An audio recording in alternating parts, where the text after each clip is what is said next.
ಯಕ್ಷಗಾನ ಬದುಕ್ತಾ ಇರುವುದೇ ಅಭಿಮಾನಿಗಳಿಂದ, ಪ್ರೇಕ್ಷಕರಿಂದ. ಮತ್ತೆ ಈಗ ಮೊದಲಿನ ಕಾಲ ಅಲ್ಲ ಬಿಡಿ, ಈಗ ದೊಡ್ಡ ದೊಡ್ಡ ದಾನಿಗಳು, ದೊಡ್ಡ ದೊಡ್ಡ ಸಂಘ ಸಂಸ್ಥೆಗಳು ಯಕ್ಷಗಾನಕ್ಕೆ ಬೇಕಾದ ರೀತಿಯಲ್ಲಿ ಸಹಾಯ ಮಾಡ್ತಾ ಇದ್ದಾರೆ. ಒಬ್ಬ ಕಲಾವಿದ ಸೋತೋದ, ಬದುಕಿನಲ್ಲಿ ಏನೋ ಕಳ್ಕೊಂಡಾದ್ರೆ ಸಾವಿರಾರು ಜನ ಅವನ ಬೆನ್ನಿಗೆ ನಿಲ್ಲುವಂತ ಕಾಲ ಉಂಟು. ಯಕ್ಷಗಾನಕ್ಕೆ ಕಲಾವಿದರಿಗೆ ಅದು ಒಂದು ಹೆಮ್ಮೆ. ಸರ್ಕಾರಿ ಲೆವೆಲ್ನಲ್ಲಿ ಏನು ಸಿಗದೇ ಇದ್ರು ಪ್ರೇಕ್ಷಕರು, ಯಕ್ಷಗಾನದ ಅಭಿಮಾನಿಗಳು ಯಕ್ಷಗಾನ ಕಲಾವಿದರನ್ನು ಬಿಟ್ಟುಕೊಡ್ಲಿಲ್ಲ. ಅಂಥದ್ದು ಎಷ್ಟು ಆಗಿದೆ, ಲಕ್ಷ ಗಟ್ಟಲೆ. ಉದಾಹರಣೆಗೆ ನಮ್ಮ ಕಣ್ಣಿಮನೆಯವರು ಸಣ್ಣ ಪ್ರಾಯದಲ್ಲೇ ತೀರ್ಕೊಂಡ್ರು. ಅಂಥವರಿಗೆ ಅದು ಉತ್ತರ ಕನ್ನಡದಲ್ಲಿ ಅದೊಂದು ದಾಖಲೆ.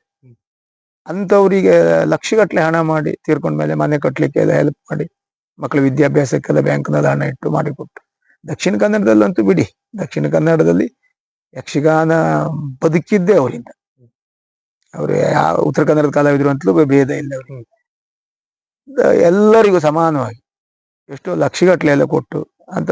ಈಗ ಪಟ್ಲ ಸತೀಶ್ ಶೆಟ್ಟರದು ಸಂಸ್ಥೆ